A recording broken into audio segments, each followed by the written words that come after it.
Good morning, students. Now we are going to discuss about this reading part of the chapter 11, the nose. I have read some of the parts, some of the pages. Now let us move ahead. I have explained about the writer also. He is a Russian author, and his name was Nikolai Gogol. And this is the story of a man, Kovalyov. He woke up one day and he wanted to see his face.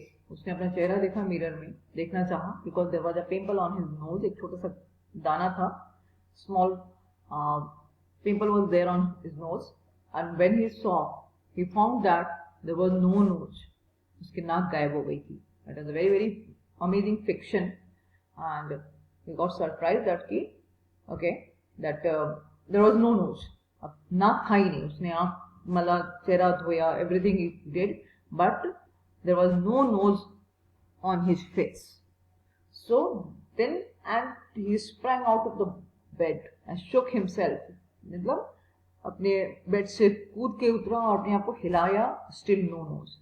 He quickly got ready and off he dashed straight to the head of the police. भागा police station to find out, to make a complaint. Complain किया कि complain लिखवाने के लिए कि मेरी नाक गायब हो गई है.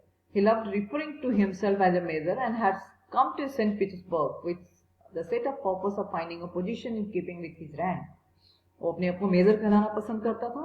And he came to St. Petersburg. It is a place to get a job. अपने रैंक के अकॉर्डिंग जॉब के लिए आया था. And if he was lucky, he would get a vice governorship. इतना अच्छा उसका पोजीशन था. अगर नहीं मिलेगा then administrative clerk किसी भी गवर्नमेंट डिपार्टमेंट में उसको मिलना था. Okay, so Major Kovalyov was not averse to marriage. Was not averse to marriage means शादी के खिलाफ नहीं था, but he wanted to have a bride. दुल्हन कैसा चाहिए था उसको, कैसी दुल्हन चाहिए थी उसको कि जो कम से कम 22 लाख रूबल्स कमाए लाइक करके. ओके, उसको क्या चाहिए था कि 2 लाख रूबल्स कम से कम उसको मिले हमेशा.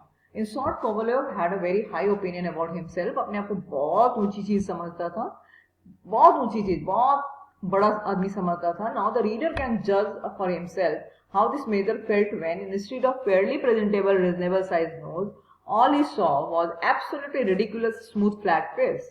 मतलब जो अपने आप को इतना ऊंचा समझता था कि उसको अपनी वाइफ भी 2 लाख रूबल्स कमाने वाली चाहिए थी, अब उसके पास नाक नहीं था. इतना खूबसूरत नाक उसके पास था. And he used to feel that I am absolutely perfect person. उसकी नाक गायब हो गई थी. All he saw was an absolutely ridiculous smooth flat face. अब चेहरे से नाक गायब हो जाए तो कैसा लगेगा. Suddenly all of his aspirations seemed to go downhill. बिल्कुल उसका जितना भी उसकी सोच, उसके जोश, जितना भी उसका thought process सब खत्म हो गया. become worse. सब खत्म हो गया. As if this were not bad enough, there was not a cab in sight and he had to walk, keeping himself huddled up. मतलब एक हाथ उसने अपने चेहरे पे हाथ पकड़ रखा था, legs close to one's body, huddled up मतलब अपने आप को यूं झुका के रखा था. कैब नहीं मिला, बाहर निकला, टैक्सी नहीं थी. He had to walk within his cloak and with a handkerchief over his face. चेहरे को भी ढक रखा था कि जैसे कि ब्लीडिंग हो रहा है नाक से, क्योंकि अब कोई देखता that there was no nose on the face, लोग को क्या लगता. Suddenly he stood rooted on the spot near the front door of the some house. अचानक वो भाग रहा था पुलिस स्टेशन की तरफ. देन ही सॉ, एक घर के सामने, विटनेस्ड मोस्ट इनक्रेडिबल साइट. अब means unbelievable site. Incredible means without comparison. ऐसा एक साइट दिखा. अ कैरियस ड्रू. कैरियस मतलब एक कैरियस क्या होता है, एक बग्गी जिसको बोलते हैं, पुराने जमाने में होता था बग्गी. अब carriage drew up at the entrance post. मतलब उस घर के सामने एक बग्गी आके रुकी. And the doors flew open and out jumped a uniformed, stooping gentleman who dashed up the steps. एक अच्छा यूनिफॉर्म पहने हुए एक जेंटलमैन उतरा और फटाफट उसने सीढ़ियां चढ़ी, भागा सीढ़ियों से. The feeling of horror and amazement that gripped Kovalyov when he recognized his own nose defies description. उसने देखा, अरे ये तो बिल्कुल मेरी नाक ही है जो पूरे जेंटलमैन ड्रेस में घूम रही है, इसने कपड़े कहाँ से पहने? उसकी नाक ही घूम रही थी चारों तरफ.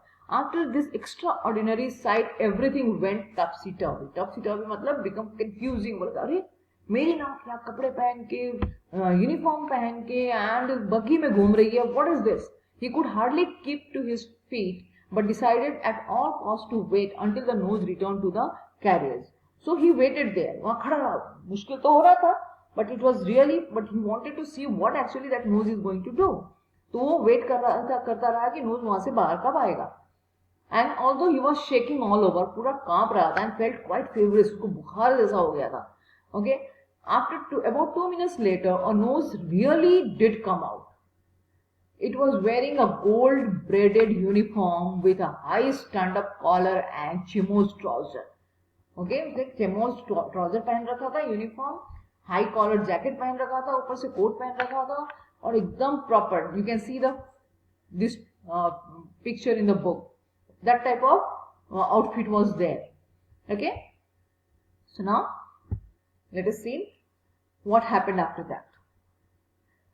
Now Anne had a sword at his side. बगल में एक तलवार भी लटक रही थी. From the plumes of its hat, one could tell it held an exalted rank of the state councillor. मतलब उसने इतना अजीब सा कपड़ा पहन रखा था, इतना जबरदस्त कपड़ा पहन रखा था कि लग रहा था कि किसी बहुत बड़े गवर्नमेंट उस एरिया का वो एक हाई रैंक ऑफिसर है. And it was abundantly clear that the nose was going to visit someone. देख के लग रहा था कहीं किससे मिलने जा रहा है. It looked right, then left and shouted to the coachman, "Let's go!" Climbed in and drove off.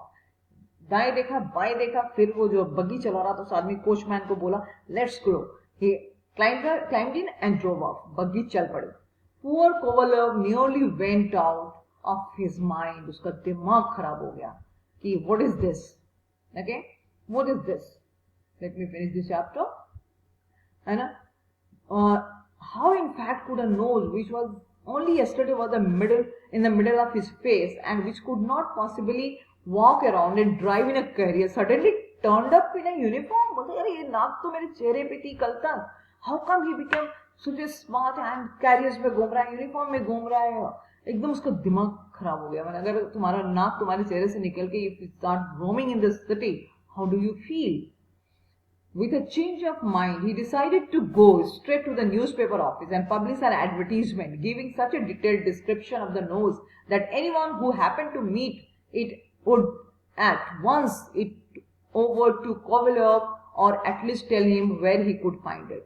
उसने फिर decide किया, no, I will go to the newspaper office, एक advertisement दूंगा, I will publish one advertisement, कि अपने nose का description दूंगा, अगर ये nose कहीं मिलता है तो मुझे बताओ या तो मुझे बताओ ये कहाँ है. I will go and get it. At the newspaper office, he said to grey-haired clerk sitting there, "My dear sir, I want to publish an advertisement. Will you take the details down, please?" demanded Kovalov. "I really just can't wait." उसने बोला उस clerk को कि can you publish an advertisement? मैं बिल्कुल wait नहीं कर सकता हूँ. Please write the description. Just a minute, if you don't mind, said the clerk. Name, please. It's my nose that disappeared. उसने बोला कि आप अपना नाम बताइए. तो उसने बोला It's my nose that disappeared. बोले कि strange name. And did Mr. Nose steal much? तो बोले कि अरे ये तो अजीब सा नाम है, तो क्या उस नोज ने कुछ चुराया है आपका? करके उसने पूछा. ओके, आपका कुछ चुराया है उसने? तो my nose, I am trying to say, my nose, you don't understand. It's my own nose that disappeared. बोले कि मेरी नाक, I am trying to say, try to understand. आपको समझ में नहीं आ रही, मेरी नाक गायब हो गई है. तो क्लर्क बोलता है, how did it disappear? I don't follow. मुझे समझ में नहीं आया, गायब कैसे हो गया ना nose? I can't tell you how, but please understand, my nose is traveling at this very moment all over the town, calling itself a state councillor. अपने आप को स्टेट काउंसलर बना के वो पूरे शहर में घूम रहा है right now. Imagine what it's like being without such a detectable part of your body. अब नाक जो है वो इतना डिटेक्टेबल पार्ट है, बिना नाक का आदमी कैसे दिखेगा? जस्ट इमेजिन कि मैं कैसा दिख रहा हूं, मेरी नाक नहीं है मेरे पास. If it were just a small toe then I could put my shoe on and no one would be any the wiser. Means उसने बोला कि अगर मेरा एक टो होता, मतलब एड़ी होती मेरी, तो मैं जूते के अंदर छुपा लेता, किसी को पता भी नहीं चलता. But it is nose, how could I hide it? मेरे तो ये चेहरे की चीज है. Apparently even the clerk was touched by Kovalev. Terrible loss हो लगा, उसको भी इतना बुरा लगा क्लर्क को कि अरे इसके तो नाक ही गायब हो गई है, इतना उसके लिए मतलब उसका इतना बड़ा नुकसान हो गया था. Mr. Kovalev gave him some money and after entering the amount in, उसने कुछ पैसे दिए, okay, and then in a register the clerk promised to the troubled visitor an advertisement in the next day's newspaper.